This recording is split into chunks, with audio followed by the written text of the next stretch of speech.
Welcome to Let's Get Real, the show that tells the truth about love, sex, and relationships. This program is for mature adults only. Watch at your own risk, as the truth can have life-changing consequences. This show does not give advice. The information provided is accurate to the best of our knowledge. The opinions stated are those of the person speaking. And the truth, well, the only truth that matters is your own. For more information, visit www.gettingreal.tv. Viewer discretion is advised. Now, here's your hosts, David and Darlene Steele from Relationship Coaching Institute. Welcome to Let's Get Real. Today's episode is about appointment sex. So Ingrid from Rochester writes, my boyfriend works 12-hour shifts and is exhausted when he gets home late at night and not in the mood for sex. When I ask him when we'll make love, he says, maybe tonight, but it never happens. I don't want to have scheduled sex. I just want it to happen, and not when I'm half asleep. Please help me. Well, it sounds, Ingrid, like you want to have sex. But you want it to be spontaneous. You want it to be when you're in the mood. You want to be aroused and to want sex. And it sounds like you're thinking that if sex is scheduled, then it won't be spontaneous, it won't be arousing, it won't be exciting. It'll be, boring or more like, exercising. So, Ingrid, let's get real about sex. Well, the first thing, Ingrid, people don't get to have sex every time they're aroused. Right? I mean, if they did, we would see people having sex on the bus or at the library or... So there's no such thing as truly spontaneous sex. You just can't have sex whenever and however, whenever you want. And I'm wondering also, Ingrid, if you're wanting to have sex when it's right for you and maybe not necessarily when it's right for your boyfriend. Because you said... you want to have sex, but not when you're half asleep. So is he initiating some contact while you're kind of half asleep? If so, then you can't just have sex when you want to have sex and not accommodate when he wants to have sex. Yeah, in a relationship, generally that goes back and forth because it's rare that you will have exactly the same schedule, exactly the same timing on everything. So there's always going to be a bit of back and forth and give and take around sex and when to have it and how to have it.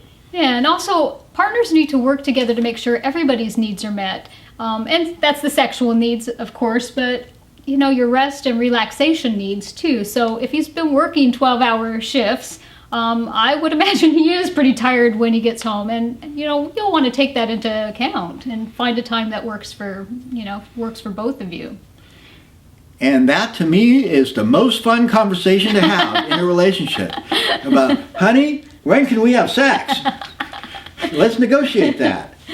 And Ingrid, there's one more thing I want to offer to you is that your attitude might be holding you back from enjoying some really great sex. Because if you're not thinking that appointment sex can be great sex, I think you might want to reconsider that.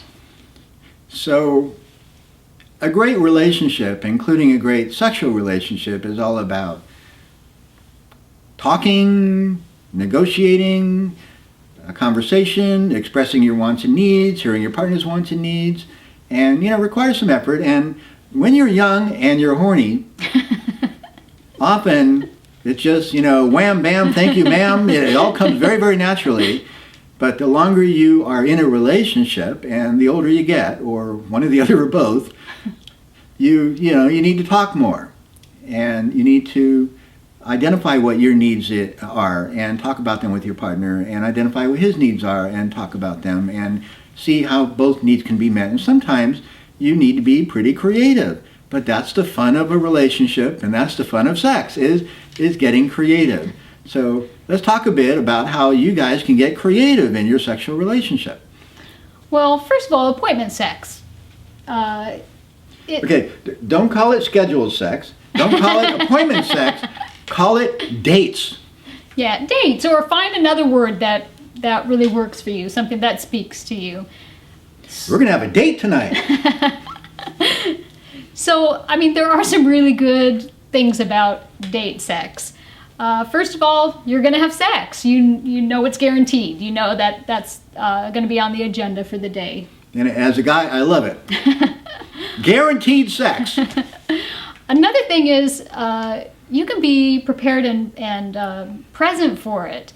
Sometimes it's really hard if you have, if you're a multitasker, if you have a lot of things in your head, it's hard to just drop everything and have sex.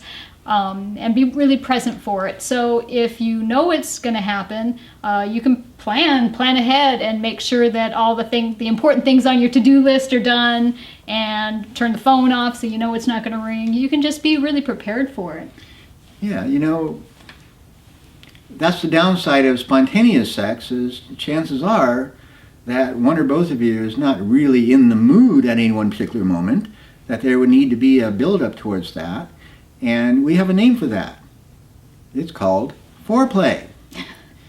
And there's a similar concept called seduction. So if you have a date, then you can anticipate it, you can look forward to it, you can plan for it, you can get all sorts of wild ideas about what you're going to do and build yourself up. And also, there's lots of things you can do to kind of flirt and seduce each other. So by the time the date comes, you are going to be so hot and ready to go that you won't mind that it's scheduled. And would you like to share with Ingrid about your idea about passive sex? Yeah, I would, Ingrid. Another thing you might want to consider is seeing if your boyfriend would be up for passive sex. And what I mean by that is if he comes home from that 12-hour shift and he's exhausted and he doesn't really want to, go wild and crazy, he may still be willing to lay down and just relax while... And let you do your thing. Let you do your thing.